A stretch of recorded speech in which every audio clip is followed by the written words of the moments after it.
The gates to the fifth hour were almost anticlimactic. The references Rosie read from the Amduat matched exactly with the symbols carved above the rightmost doorway, and they followed the now slightly shallower channel as it wound along. Frequent turns reminded them that they were tracing their way through a complex maze, and Charlie began to wonder whether his ball of twine would last the entirety of the journey. He refrained from voicing the thought. The party's mood had been quite low following Max's death. Perhaps it was best not to add any more concerns. The underground river started to widen considerably, and Charlie tensed. Another chamber was likely near, and so far each one had been perilous. As if picking up on his thoughts, Rosie looked up from the Amduat and remarked, "We should be approaching an island shortly." He was about to ask what manner of perils they might find there when the island itself hove into view, and the small group stared at it in amazement. It wasn't the size of the island, although it appeared to be about half the width of the channel, but more the object sitting on the island that drew their attention. "A step pyramid," sighed Chatsworth, with wonder in his voice. "Just think of the engineering genius involved, so far underground." Rosie declared, "It's the tomb of Osiris and possibly Isis. We're obviously on track, Charlie, or we wouldn't have arrived here." Charlie was inclined to agree. Although this pyramid was considerably smaller than the tomb at Saqqara, a pyramid was a pyramid, and if Imhotep had included one here, underground, en route to the Tomb of Destiny, there must be a reason for it. "We should go and see if there's anything useful here," he concluded aloud. "Besides, it wouldn't hurt to stretch our legs a little." They paddled up to the island and got out into the water, which at the island's edge was only knee-deep. After securing the boat and collecting some lamps, Charlie and Rosie began to walk over to the pyramid, Chatsworth following more slowly. Sampson hesitated, trying to decide whether to stay with the boat. Then he hurried to catch up with the others. His gun was held tightly with both hands as he peered about, the other one still down his belt in reserve. Charlie smiled at Rosie and then pointed to a strange lump under his jacket. It was the Webley. Charlie had somehow extricated it from his rucksack and he now had it stuffed under his shirt.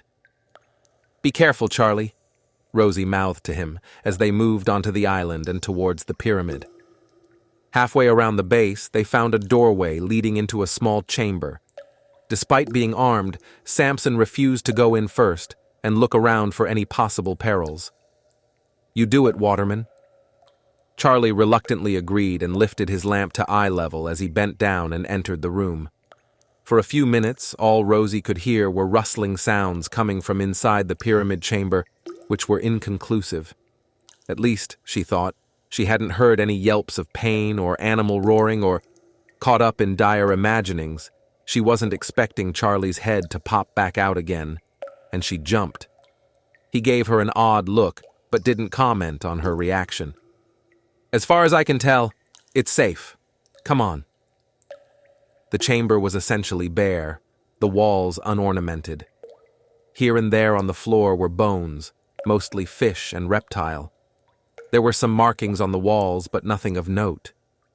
The noises Rosie had heard had been from Charlie pushing the bones around slightly with his foot as he made sure there were no live inhabitants. The walls of the next chamber were also bare, but it held an assortment of canopic jars and statuettes. Small pieces of faience lay scattered in one corner. Attracted by the colors, Sampson made a beeline for them, then turned away in disgust as he realized the bits were relatively worthless. "This appears to be a purely symbolic pyramid," Rosie commented. "It needs to be here as part of the recreation of the underworld, but I don't think we will find anything of value." Charlie had stopped in the doorway to the next chamber, stiffening. "There are some nasty-looking objects in here, all of which appear to be rather sharp." Sampson's ears pricked up. "Sharp as in weaponry?" Charlie kicked himself mentally. They didn't need Sampson getting his hands on more armament. Too late now. Sampson pushed ahead into the second chamber and took control of the scene. Yes, they looked like spears, or maybe pikes. The others followed less precipitously and found Sampson gazing with awe at several long wooden poles stacked against one wall. 8-inch-long knives were fastened to the ends, making for formidable weapons. Charlie walked over to where one of the poles leaned against one wall and stared at it closely. "There are hieroglyphs here, Rosie. What do they say?" Rosie made a quick inspection. "Mainly, they're the symbols of Isis. That means this is definitely the tomb of Osiris, Charlie." Rosie watched, horrified, as Sampson helped himself to a spear. "What are you doing?" she snapped. Sampson paused and turned, staring at her. "Taking some, of course," he replied patronizingly, jabbing the pointed end of one spear in her direction. Her father spoke up in an attempt to avert a new round of arguing. "It might not be a bad thing, Rosie. Those spears should certainly prove effective against any more snakes." Oblivious to what anyone was saying, Sampson gathered up half of the spears, as many as he could carry, as well as some smaller knives. Charlie watched him closely. Whilst he was struggling with his awkward load of weaponry, Charlie noticed that Sampson had temporarily tucked both guns into his belt. Sampson's hands were now full of spears, and he was facing away from him. This was his chance. Charlie's hand slipped down and took hold of the Webley that he had hidden in his clothing. He pulled it out and pointed it directly at Sampson. He cocked the weapon and nervously fingered the trigger. Adrenaline pumped through his body. He had a clear shot. All he had to do was pull the trigger. He started to tremble uncontrollably. In his mind's eye, he imagined that he was in the jungle of his dreams. He aimed carefully and then fired 2 shots in quick succession into Sampson's back at point-blank range. Sampson let out a scream, and his body twisted and convulsed in agony, eventually falling stone dead at Charlie's feet. Reality returned. Charlie knew that it would be easy to kill Sampson, but somehow he couldn't make himself do it. He couldn't move a muscle.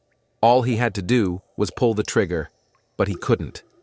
Something had struck him stiff like a statue. Could he kill a man in cold blood? He looked up and saw that Rosie had now moved across, and his clear shot was now obscured slightly.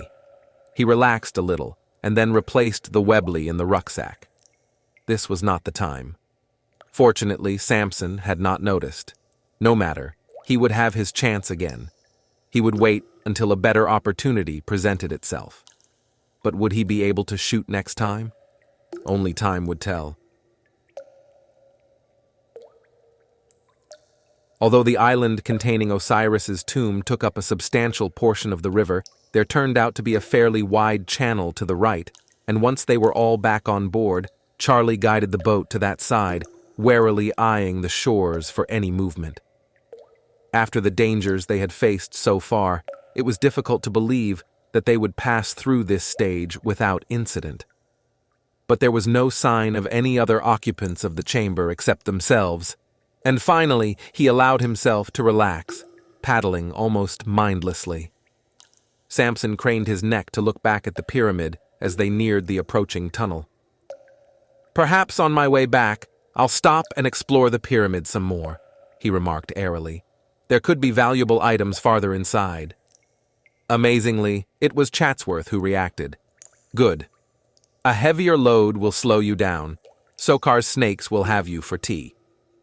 There was an ominous silence as Sampson glared at Chatsworth, one hand idly caressing the stock of his revolver, his eyes narrowing as he stared at Chatsworth's stiff back. Rosie's father deliberately refrained from looking around. The silence lengthened and tautened and dribbled into harmless little pieces as Charlie called out, "More light, please."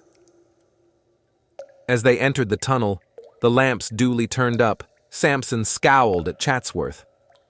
"Later, old man," he muttered. "I'll deal with you later." Chatsworth pretended not to hear, instead talking softly with his daughter. She had put down the notebook and was anxiously scanning the walls. For the first time since they had entered the underground caverns, the tunnel walls were marked with pictograms. Rosie pointed to one of the drawings. "Look, there's the sun symbol and the Eye of Ra." Charlie gestured with his oar towards a strange sign which looked a bit like a thatched tower or column. "That's a new one. It's one of the symbols of Osiris, Rosie replied. It's called the Jed, and it's believed to depict the human backbone. It's supposed to provide stability for the soul through the afterlife. They were drawing close to the end of the tunnel, where surprisingly, only one gateway waited. The sun symbol adorned one side of the entry, the Jed the other, and the two symbols together had been painted at the top of the arch. "Why are they next to each other?" Charlie asked. Rosie glanced down at the Amduat, but she had already read this section through several times, worrying over its contents, and really didn't need to refer to it now. "This is the most significant hour, Charlie. In the 6th hour, the Ba, or soul, of Ra unites with his own body, or alternatively, with the Bay of Osiris within the circle formed by the Mahan serpent. So the sun begins its regeneration here at midnight?" She smiled at him despite her disquiet, pleased by his quick comprehension. "You're becoming quite the scholar, Charlie," she teased, trying to stretch the moment before she had to disclose the reason for her worry. Charlie grinned back at her. His thick hair had dried every which way after the chamber of the water spouts, and now stuck up here and there in odd points above a face streaked with dust, sweat, and a few scratches, a few faded bruises from his treatment by Brady's thugs still hanging on. Strangely, this dishevelment only increased his attractiveness. She caught hold of her wandering wits. The sun begins its regeneration here, as Ra begins his upward journey toward morning. Her voice had started to slow over the last few words, and Charlie gave her a concerned look. "That's a good thing, right?" "Yes and no," Rosie admitted. "It means we're halfway there, but there is also great danger. This is Sobek's realm." Charlie had already begun paddling, and Charlie's voice floated back to Rosie. "And who is he, or she?" They turned a corner, and Charlie saw for himself. A giant crocodile some 20 feet long stretched along the length of the riverbank. Even from their current position, Charlie could see that its legs were easily the thickness of tree trunks, and the claws on the large toes had to be at least a foot long. An enormous head turned slowly at the sound of their approach, watching them from luminous great yellow eyes.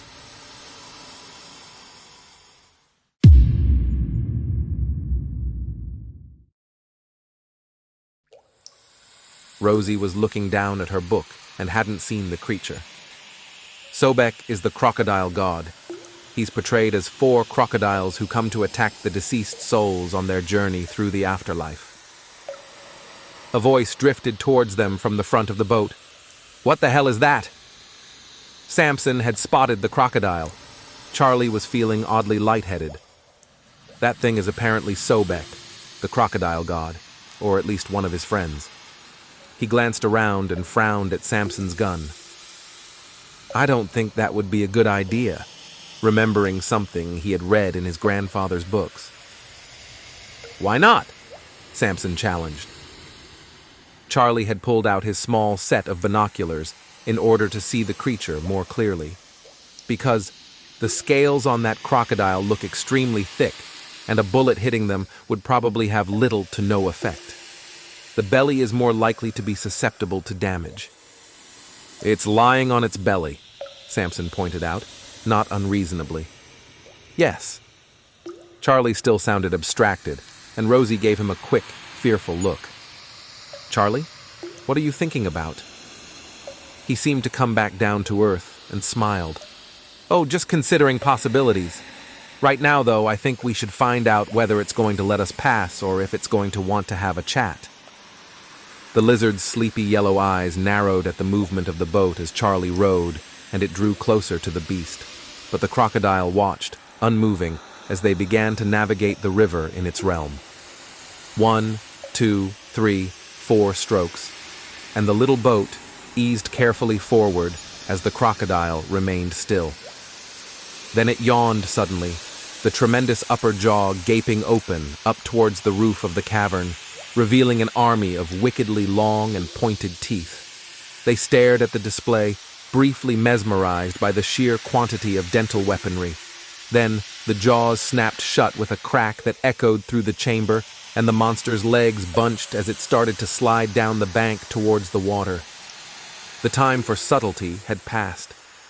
Charlie dug his oars in hard, paddling violently toward the end of the chamber as Sampson raised his gun, waiting for the monster to expose its belly or any potentially soft spot. Rosie grabbed one of the Isis knives and gripped it firmly, not quite sure what she would do if the necessity arose, but reluctant to be totally unprepared. There was an absurdly small splash as the crocodile entered the water and began swimming almost lazily in their direction. The only part of its body that was visible were its two cavernous nostrils, closing the distance rapidly. Charlie stopped paddling. "We're not going to outrun it," he said abruptly. Rosie stared at him in terror. Just as she thought things couldn't get worse, they did. Charlie stood up in the boat and removed his shirt. "What are you doing, Charlie?" she shouted.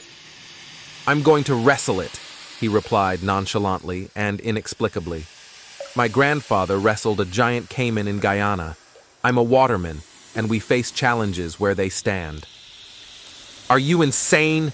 she hissed, anger rising to mix with her fear. "It will eat you alive." Sampson had listened to the exchange with interest. "Not a bad idea, Waterman," he advised.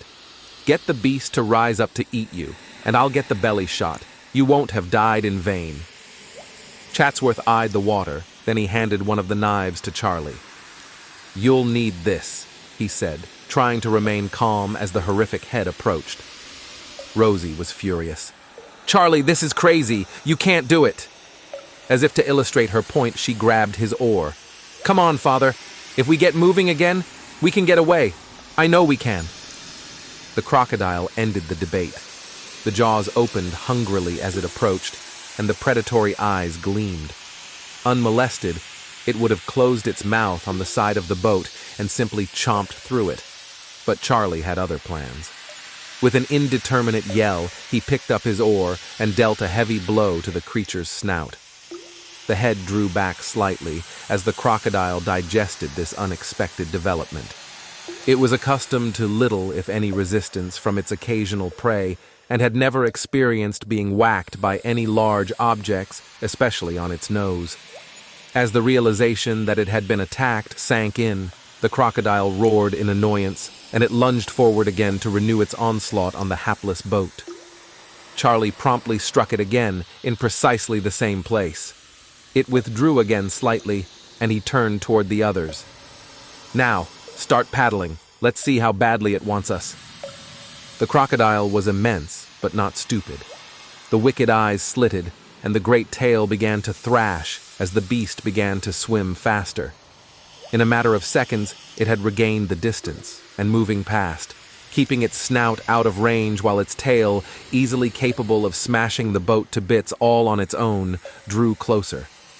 Sampson shouted in frustration as the belly remained underwater, leaving only the resistant scales above the surface, and waited tensely for a chance to shoot. Charlie dropped his oar suddenly and reached down into the boat, scrabbling about until he had found some rope. Looping it over his shoulder, he checked his belt to make sure the Isis knife was secure. Then he turned back to the side and yelled at the crocodile, waving his arms to get its attention. "Hey! Sobek! Over here!" The monster's attention distracted, Charlie stopped jumping around and shouting and waited until the jaws were even with his part of the boat. Then, with a sudden loud yell, he leaped from the boat, landing on top of the astonished creature's snout, just in front of the cold eyes. Taking advantage of the surprise, Charlie danced over its head and onto its back, where he dropped to his knees and slipped the rope off his shoulder. The crocodile reared its head back in anger, its jaws opening as it sought to locate the intruder. Charlie whipped the rope up and out in a giant loop, and the incensed crocodile closed its mouth around the rope. With all of his strength, Charlie pulled hard at the rope, essentially making a bit, and reins from it as the crocodile cooperated, refusing to let go. It began to whip back and forth, up and down, like a bucking horse, trying to rid itself of the pest on its back. Charlie clutched the rope as tightly as he could as he attempted to stay on. His body flew up and dropped back down, hard as the enormous beast contorted itself. Slowly, painstakingly, each time he landed, he edged to the side so that he landed farther over on his next flight. Eventually, he was close enough to the crocodile's flank to try to locate any softer areas, possibly in the softer crevice where the leg met the torso. He had just spotted one when the crocodile bucked again, and he landed hard enough to see stars. He shook his head to clear it, and saw the smoother skin quite close to his hand. Quickly, he pulled the Isis knife out of his belt and stabbed down viciously. If he had thought the crocodile was annoyed before, now it was definitely angry. Enraged by the sensation of cold metal biting into its flesh, the giant reptile began to buck even harder, twisting its body about, the head whipping around more furiously. Charlie grunted as his abused body absorbed more bruising, but he continued to stab frantically at the vulnerable place, feeling the blood rushing out over his hand. Then the maddened crocodile burst out of the channel altogether, seeming to hang suspended for a moment before it and Charlie crashed back down into and under the water. Realizing at the last minute what was happening, he somehow had the presence of mind to suck in a deep breath. Then the water closed over his head, and he actually found himself rotating underneath the crocodile as it spun crazily. Its own need to breathe saved him. They whooshed back to the surface, and he coughed and gasped for air. Sampson was shouting something and pointing, and after a moment of disbelief, Charlie realized that the monster was facing toward the boat again. If he could just force it to buck upwards again, Sampson might be able to actually get a decent shot. Or shoot me, he thought sourly. But the crocodile was beginning its dance once more, and he realized that if the crocodile won, it wouldn't matter what Sampson did. He plunged the knife back into its armpit, tearing and ripping, pushing it farther in each time, and the crocodile roared in pain. It started thrashing harder and harder, and Charlie's grunts of pain were rapidly becoming groans, his bruises acquiring bruises of their own. The arm holding the rope was taking more punishment, and his shoulder felt in danger of dislocating. This was too much. He refused to give in to a crocodile, no matter how big it was. He closed his eyes for a moment and imagined his grandfather wrestling down the caiman, triumphing over it. He was a waterman. He would fight like one. Charlie brought his right hand down with punishing speed and stabbed the crocodile with every ounce of strength in his body, so hard that the crocodile froze in mid-thrash, shocked by the impact. For a minute, the great belly was exposed, and Sampson took advantage of the opportunity. The roar of the revolver echoed the crocodile's growl, and was in turn echoed by its scream as the bullets found their way unerringly into the soft flesh of its belly and its heart. Frozen anew, it hung suspended momentarily as the crocodile absorbed the extent of the damage. Then it sank down into the water, so quickly that Charlie found himself caught on its back, still clutching the now useless rope. Dazed by the rapid descent, he continued to hold on until he realized what had happened, and that he was in danger of dying himself if he didn't start swimming. Body aching, the pain in his shoulder a clear indication that it was indeed dislocated, he began kicking, pulling himself upward with his right arm, hoping he was somewhere close to the boat. He wasn't sure if he would be able to swim much farther if he wasn't. He was in luck. He surfaced not quite an oar's distance away, and there was Rosie, her face anxious, holding one out to him. Somehow he made it to the oar and clutched at it right-handed, treading water while he gathered the last bit of strength he could muster. Thankfully, she sensed his weakness, and she and her father began pulling the oar back, bringing him along with it until he was able to hook one elbow over the side of the boat. He stopped there, unable to make his aching body move any farther. Rosie gave Sampson a pleading look. "Could you please come help us?" she asked desperately. Pleased with his performance, Sampson was in a mood to be magnanimous. He put his gun down carefully and stepped over. Between the three of them, they heaved Charlie over the side and into the boat, where he lay limply, his injured shoulder at a strange angle. His face had been washed clean of the dust, but acquired a few more scrapes, several of which were oozing blood, and he was clearly in pain. But the insouciant grin reappeared briefly as he looked across at Sampson. "Good shooting," he said reluctantly, and then lost consciousness. "Charlie, you're back," Rosie said, somewhat unnecessarily. "You've been out for a while?" He was still taking stock. The pain in his shoulder had lessened, too, from sharp shrieking to a dull roar, and he deduced that it had been straightened while he was unconscious, for which he was grateful. He had dislocated it when he was younger, and the repair was not an experience he would have looked forward to with any enthusiasm. His face felt sore, and his hands had been burned by the rope. Otherwise, there was no single specific complaint, but his body felt like he had fallen off of a horse and then been kicked thoroughly.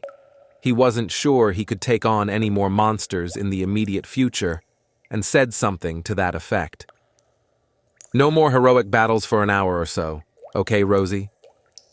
Rosie paled, the faint golden freckles popping out in vivid contrast to the lack of color. "Well, I wish I could say that the next chamber will be easier. The next chamber contains Ra's main adversary. It's a monster serpent." Charlie sighed a little, and then went silent. Rosie held up the Amduat. "The 7th hour is when Ra meets Apep, or Apophis, the great enemy. Apep was Ra's brother, and jealous of Ra's supreme power, so he adopted the night as his realm in conflict with Ra's rule over the day. After Ra's regeneration, he had to defend himself against Apep's threat." Charlie closed his eyes in a futile attempt to ease his throbbing head. "Does it say how we can kill him?" "Yes, it does."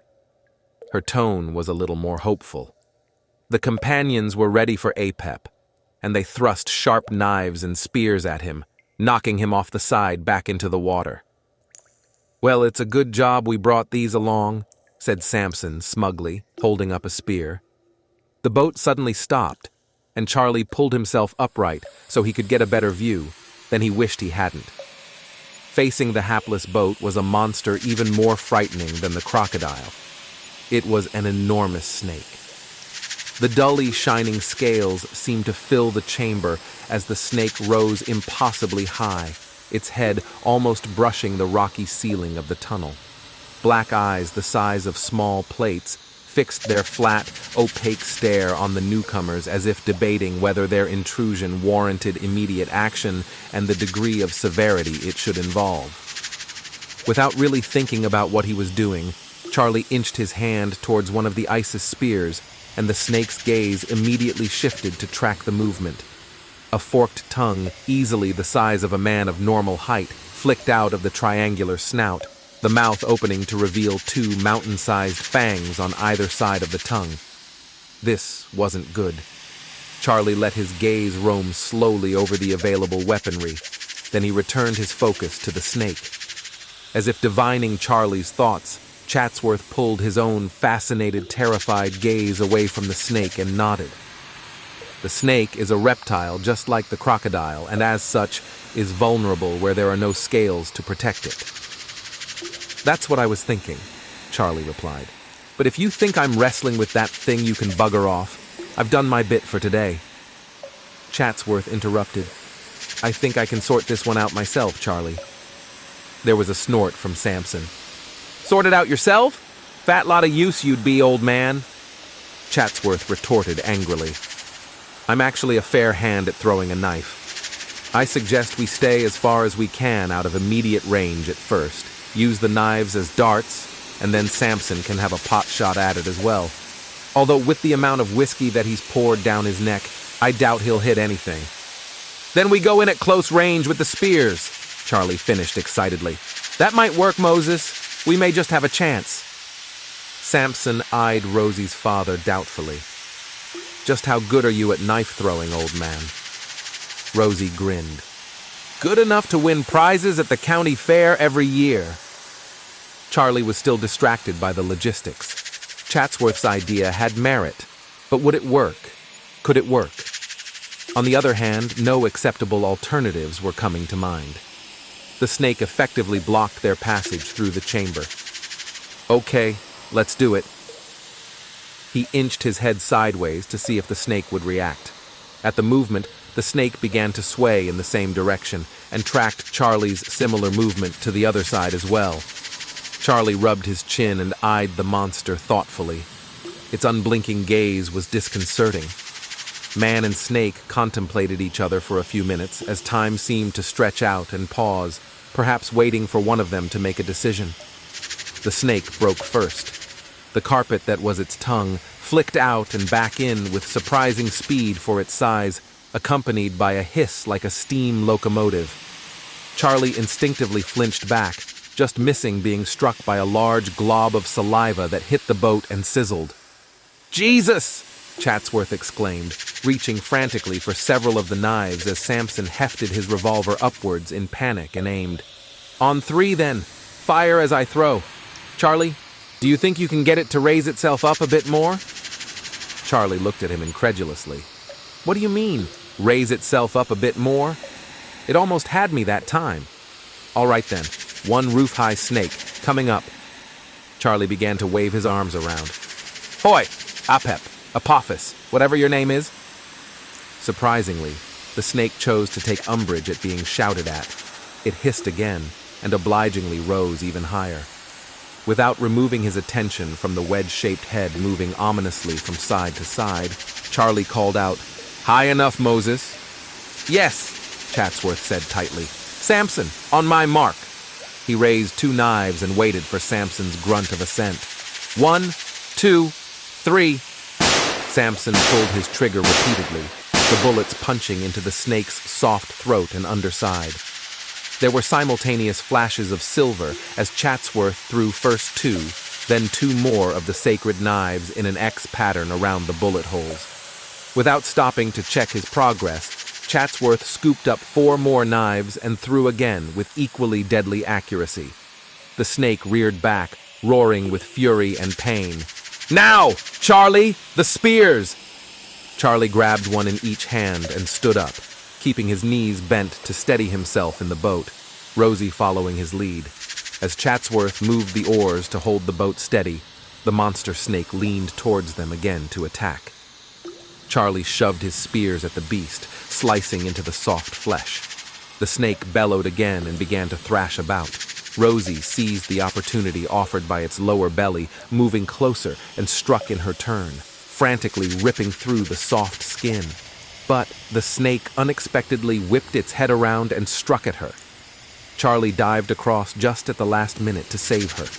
He had to think quickly, and with no other option available, he punched the snake in the head with his bare fist.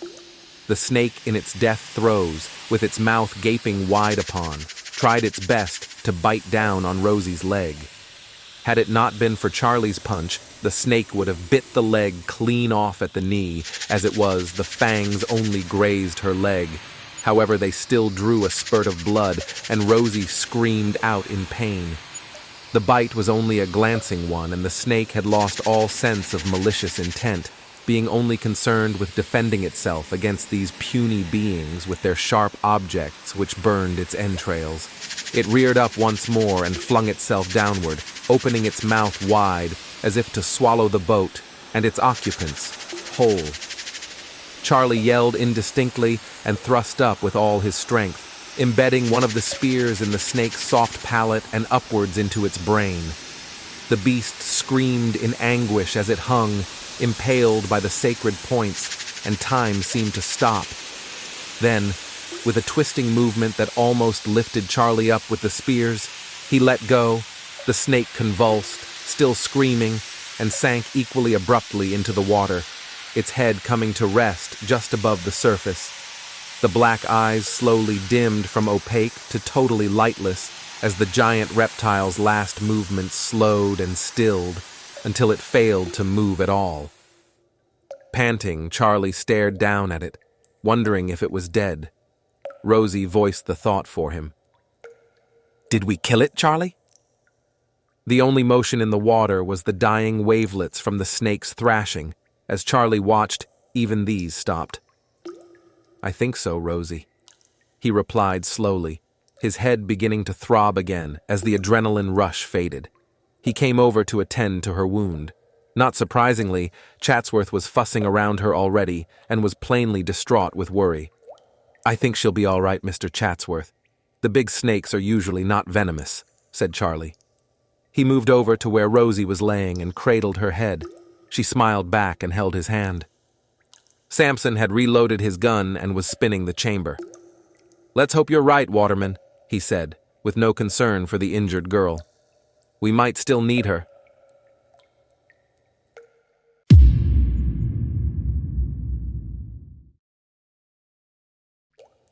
The 8th and 9th hours of their journey through the subterranean tunnels passed without incident. After the lengthy battle with the snake, every muscle in Charlie's body ached. His jaw throbbed where he had been unconsciously clenching it, both from tension and from the strain of refraining from whacking Sampson once and for all with the business end of the paddle. Now, all he wanted to do was stop moving for a few minutes and let his mind go blank. It wouldn't hurt to take a break, and he made an arbitrary decision. "Time for a rest. We'll continue on in 10 minutes. Sampson spoke up right on cue. "Why are we stopping?" he demanded. Charlie sighed. "Unless you want to take a turn at the oars, this rest stop is not negotiable." Sampson muttered under his breath for a minute, then said grudgingly, "Okay, 10 minutes, and I'll keep track of the time." He pulled out his watch and opened it ostentatiously, then annoyingly proceeded to count down the minutes out loud. After 7 minutes, Charlie was more than ready to start again, if for no other reason than to shut the other man up. And they set off again into the darkness. Rosie consulted the amduat at the gates to the 10th hour, and after reading through the next section, she made a small sound of dismay. "I think this next part of the journey may turn out to be rather damp again. The inscription for the 10th hour refers to regenerating waters, which I believe refers to Ra's regeneration before emerging triumphantly from his night's journey." She dithered for a moment, deciding which door to take, but the amduat was not clear, and she had nothing more concrete than a vague feeling. She had to decide quickly, as they couldn't exactly remain where they were.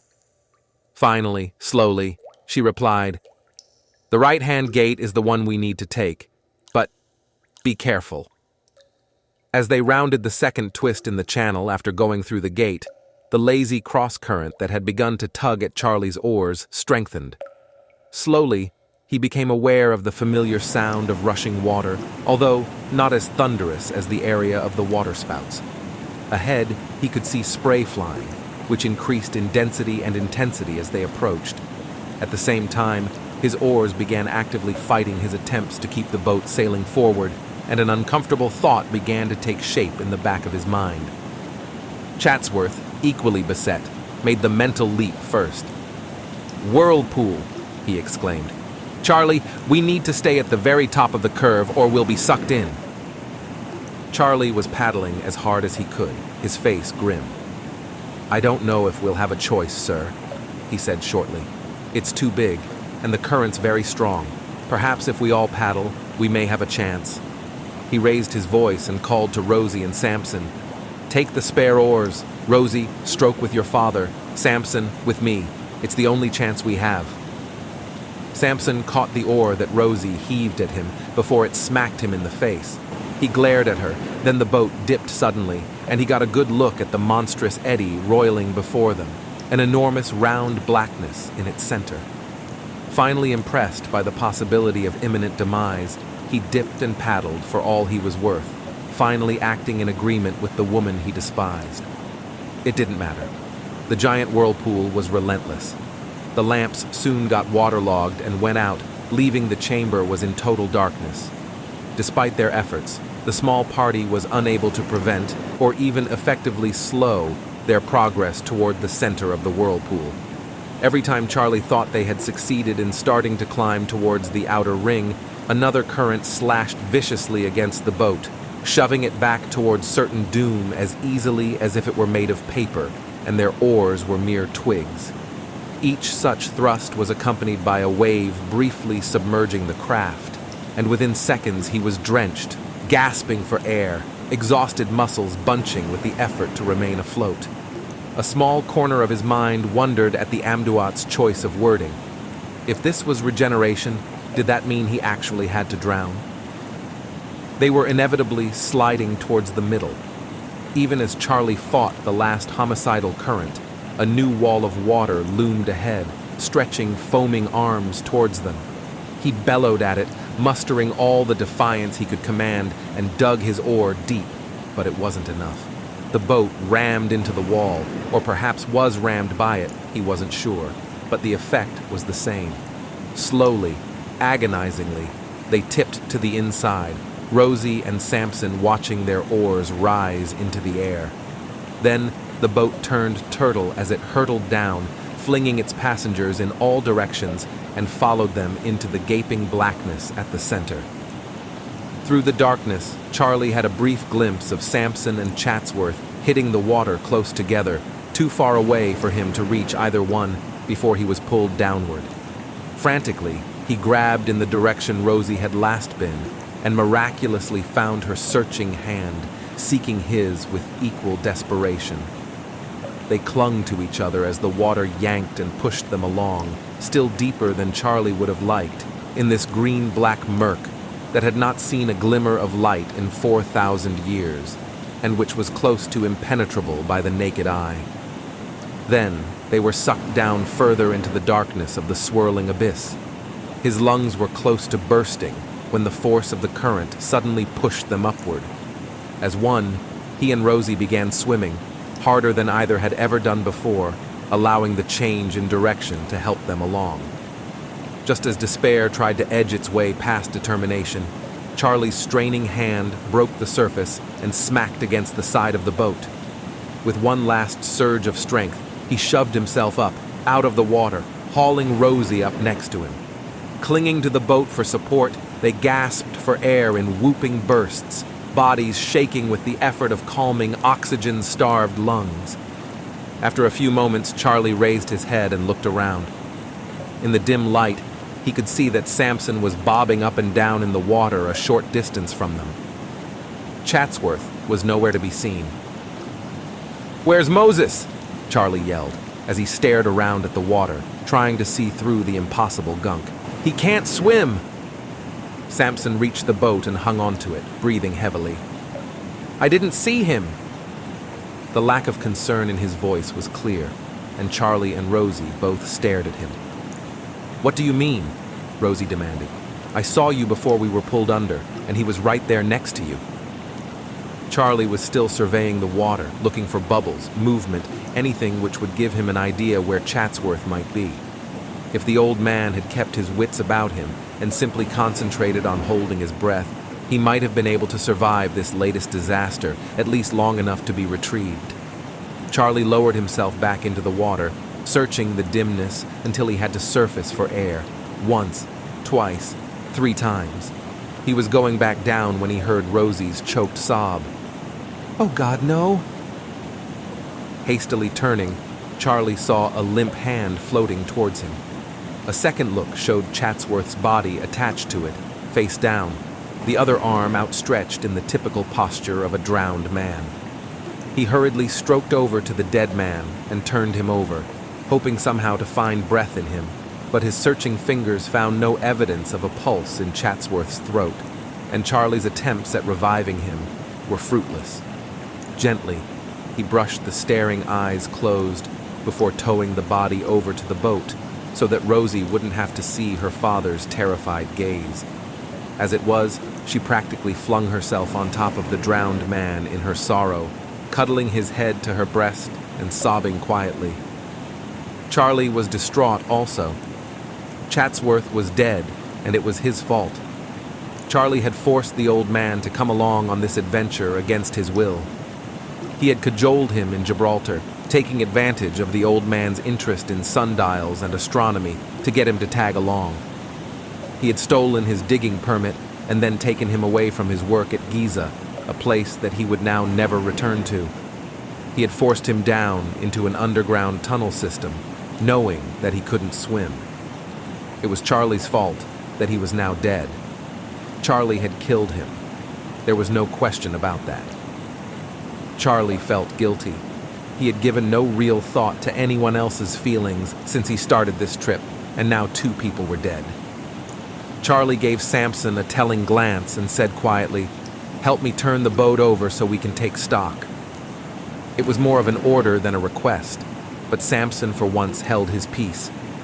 With some pushing and pulling, they finally succeeded in returning the boat to its normal position. By some miracle, almost all their gear had survived, and Charlie once again found himself grateful to Max for insisting on water-resistant wrappings and showing him how to lash everything down well before the wisdom of such a course became obvious. Ironically, the only gear which had not remained intact belonged to Chatsworth. Charlie managed to relight one of the lamps and leaned over the side of the boat to where Rosie was still paddling and cuddling her father's body. "Rosie?" he asked tentatively. Even though her face was wet from their unplanned swim, the streaks of tears were obvious. My father felt that he was a small man and nobody was interested in him. But I was Charlie. To me, he was everything. She snuffled a little, shaking her head. He was everything that he could possibly have been. We may not have had money, even if other people thought he was a bit of a twit. He loved me so much, and I loved him dearly. "What am I going to do, Charlie?" He wasn't sure if she wanted an answer, so he waited, reaching down to help support Chatsworth's body. "This is my fault, Rosie," he said. "I shouldn't have got him involved on this trip." Rosie sobbed. "No, Charlie. I've never seen him happier than these last few days. Don't blame yourself. He was old, but he wouldn't have missed this for the world. Believe me." Rosie's words were of some comfort to Charlie, but he still felt bad about the whole thing. He was about to suggest that perhaps they should turn back when Sampson, reliably ill-timed, spoke up. "Time's passing, and we need to carry on." Rosie bit back her first thought and looked at Charlie instead. "I know we can't take Father with us," she said slowly. Charlie winced. "I won't force you to leave him if you don't want to." She shook her head. "No, Charlie. This may be a good place. These are the waters of regeneration, after all. It will be his soul that makes the rest of the journey, and I just have to trust that Osiris will look upon him kindly." She leaned down and kissed her father's face, quietly telling him goodbye, then released her hold on his body, letting it float in the water. Without speaking, she took Charlie's helping hand and climbed up into the boat, but not without one sizzling, ominous glare at Sampson as he resumed his seat. "You could have saved him!" she shouted out loudly. "I'll kill you for this," she thought vengefully, as she settled herself and picked up her oar, the Amduat and its challenges temporarily forgotten in her rage.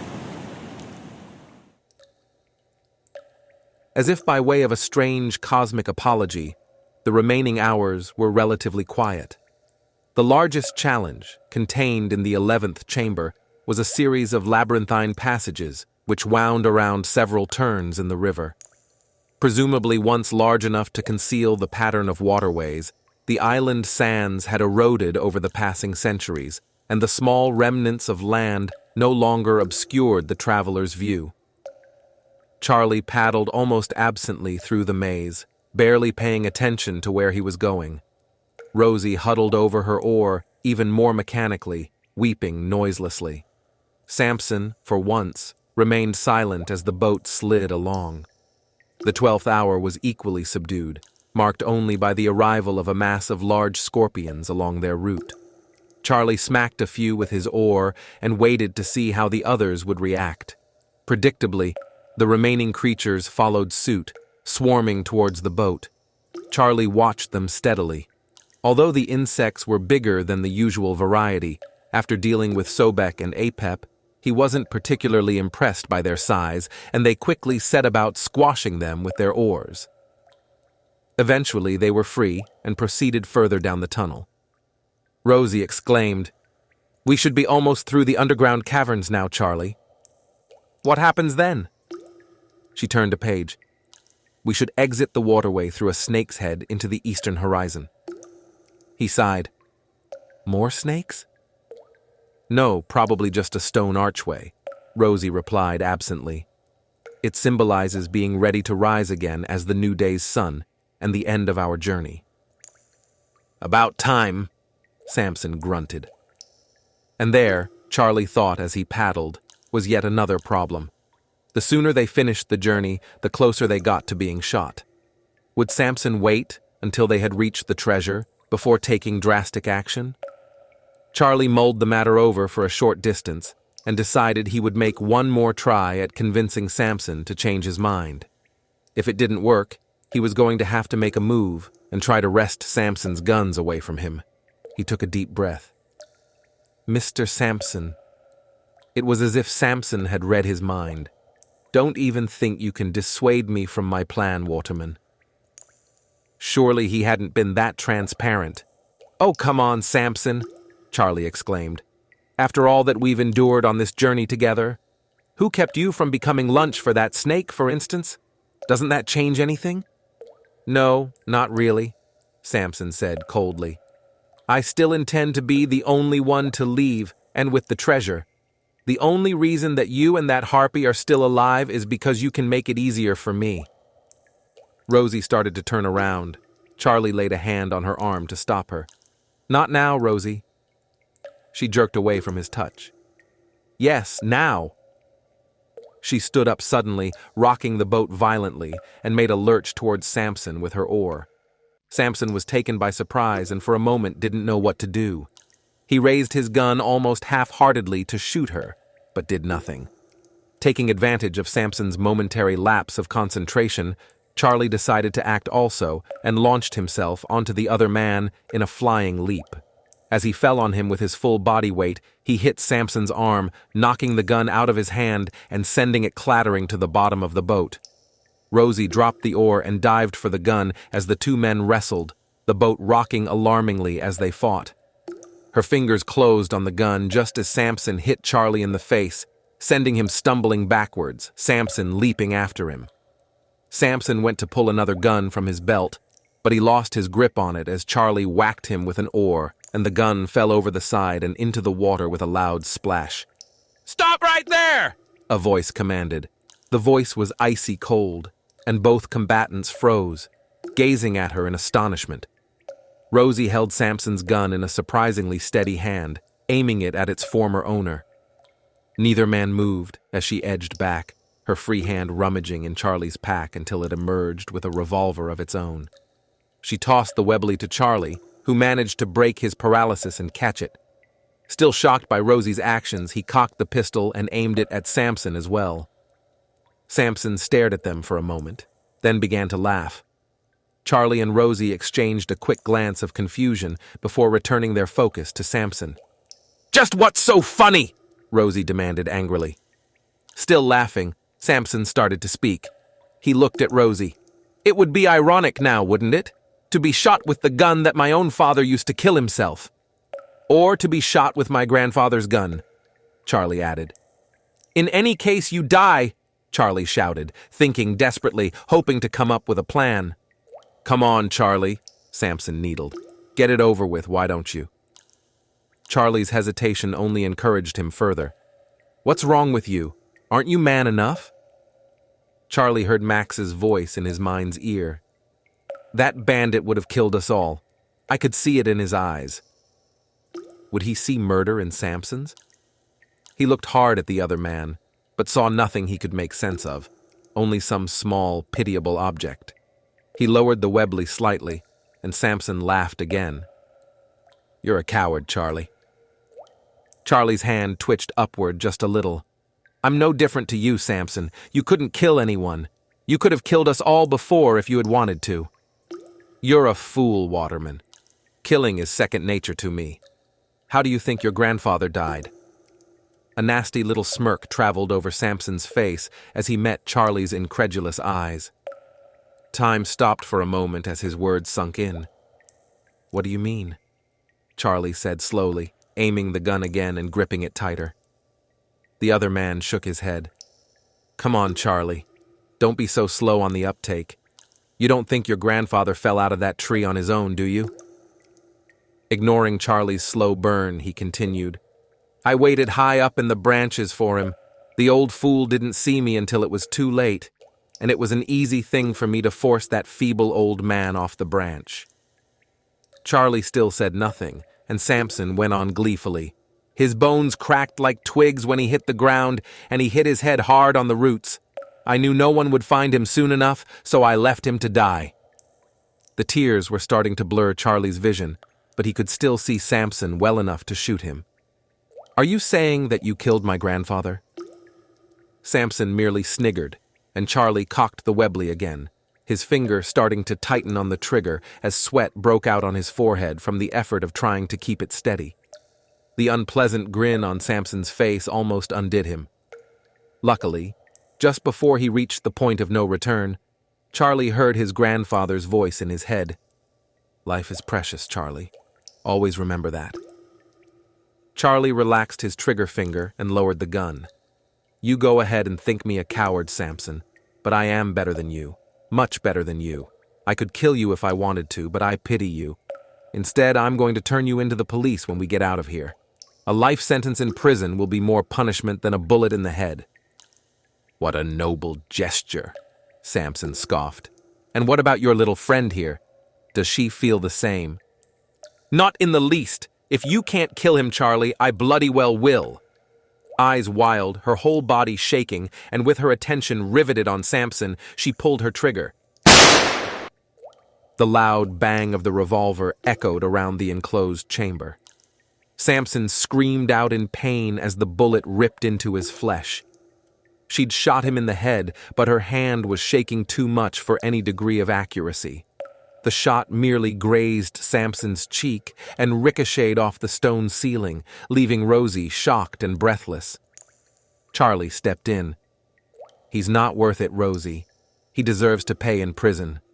Give me the gun. She shook her head in defiance, readying for another shot, but her body was starting to go into shock, and Charlie knew the moment of crisis had passed. His own gun, still pointing at Sampson, was enough to discourage any rash action. Charlie soothed Rosie until she relented. She finally gave him the revolver, but quickly reached down into the boat for some rope. Okay, but I'm tying the bastard up so that he can't do anything. Sampson made no attempt to resist. Shocked from being shot and bleeding profusely from the large wound to his cheek, he appeared subdued. Charlie resisted any trickle of sympathy. This man had terrorized them since they entered the tunnels and had been quite willing to see them all dead. He had also killed his beloved grandfather. Rosie tied him up and then stared down at Sampson with contempt. Stay there, you bastard, and don't move. I won't miss next time. She laughed at the sudden look of terror in Sampson's eyes, and Charlie took her arm gently. Keep the gun aimed at him, Rosie. It's not over yet. We've still got farther to go, remember? He coaxed her back to her place, and he began to paddle again, aiming at the faint light at the end of the chamber. It grew steadily until they found themselves traveling through a stone representation of a snake's head, turning them out at a wide landing stage at the Hall of Final Judgment. Charlie reached out to steady the boat as they pulled up to the landing stage and tied it up at his end as Rosie jumped out lightly to secure the other.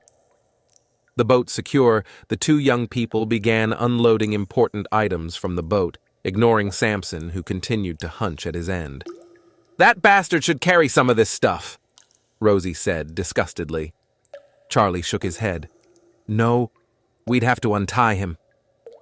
He put his arm around her shoulder and pulled her close to him, giving her a reassuring squeeze. We'd better keep him tied up and watch him closely. He walked back over to the boat and unceremoniously hauled him from it, dumping him onto the landing. Rosie stood silently, the revolver in her hand, as she watched them. All right, Sampson. You're going to go first. If you try to do anything tricky, Rosie will shoot you, and you'll be flat on your back in no time. Sampson didn't bother to respond, but began moving off toward a stone doorway. Charlie followed, somewhat surprised at himself. Where had this new Charlie come from? He had started this journey kind carefree, happy-go-lucky, or at least, he had been. Along the way, he had been tested, and some of his softer edges had annealed. He hoped not to the extent of a Sampson. He sighed and put thoughts of self-evaluation aside for the time being. They still had far to go on their quest, and more immediate matters to face. One thing was troubling him more than anything, though. He had had the chance to shoot Sampson himself, but had done nothing. Rosie spoke. This hall is where the traveling soul would face the 42 divine judges and plead their innocence of any wrongdoing during their lifetime. She couldn't help a glare in Sampson's direction, but continued in the same even tone. The Book of the Dead provides the correct words to use for each of the judges, so that this part of the judgment process could be passed even if the soul was not entirely innocent. Rosie looked around the chamber, counting under her breath. 40, 41, 42. These are the divine judges, Charlie. They're 42 doors leading into 42 different chambers. But only one of them is the right door. Once we've picked a door, there's no coming back. She began to walk down the hall, looking closely at each door. Each one featured a different god or hieroglyph, and she recited them aloud as she went. Ra, Horus, Apophis, Hathor, Seti, Isis, Osiris. Charlie, it has to be this one, the one with the sign of Osiris. All right, he agreed, and pulled on Sampson's rope. After you. Cautiously, Sampson moved through the door opening, holding his breath, certain that something disastrous would happen. Nothing did. But as they all entered the chamber, a stone doorway slid unnoticed into place behind them, blocking their exit. With a feeling almost of anticlimax, the trio continued on, through a small antechamber which led into a larger room. Along the walls was a spectacular painting, and they stopped and stared at it in awe. She took a breath. Then she began to explain the painting, pointing as she did so. This is the weighing of the heart ceremony. The heart was believed to contain a record of all of the soul's actions during his lifetime, so it was weighed against the feather of the goddess Ma'at. The feather symbolizes truth and justice, so it was used to determine whether the person had been virtuous or not. All right, Charlie said. And that's Anubis, with the soul? Rosie nodded. And the one with the bird's head, an ibis actually, is Thoth, the god of wisdom. It was his responsibility to record the result of the weighing. Sampson was looking at the beast crouching underneath the scales. And just who or what is that? Rosie flashed him a glance and said viciously, That's Ammit, the devourer of the dead. She gets to eat the heart if it outweighs the feather of truth, and the soul dies the final, complete death. Charlie intervened before she could elaborate with a comparison of Sampson to the evil soul. So, we can expect some sort of test, Rosie? They had been walking along the length of the mural as she talked, and they reached the end of the chamber, where another archway led to another small, narrow chamber. Rosie pointed into it. This is it, Charlie, the end of the journey. Once we pass through this final portal, we'll be in the field of rushes. Her eyes were shining. Just think, Charlie, the tomb of destiny, where the pharaohs rest for eternity. Charlie poked his head into the chamber. There was barely room for him, and certainly not enough for the three of them. 3 stone levers rested on the opposite wall, otherwise the room was bare. Rosie inched her head in to have a look, temporarily forgetting about Sampson. Those levers are symbolic of weighing the heart, Charlie. If we pick the right one, we can go through. He rubbed his chin, thinking, what if we pick the wrong one? She shivered. Well, according to the Book of the Dead, then the heart is eaten by Ammit and we go to hell, or some equivalent disaster befalls us. Rosie consulted the Amduat. It also says that if the scales balance, the soul passes the test and is taken before Osiris, who welcomes them into the afterlife. She gave Charlie a small push. Let me take a closer look, Charlie. He backed out of the chamber so she could get closer to the wall with the levers, watching closely as she examined each one in turn, each time checking the amduat. Finally, she pointed at one of the levers. "It's this one." "All right," Charlie agreed. His confidence in Rosie's judgment was absolute. "Let's give it a go then." Rosie lifted her hand and started to reach for the lever when a voice rang out behind them. "Stop right where you are and don't move a muscle." Charlie bumped into Rosie suddenly.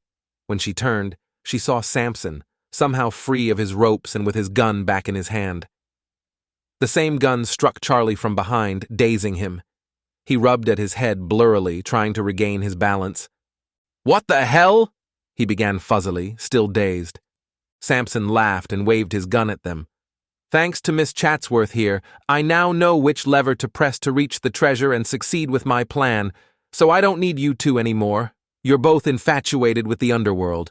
Now it's time for you to study it more closely."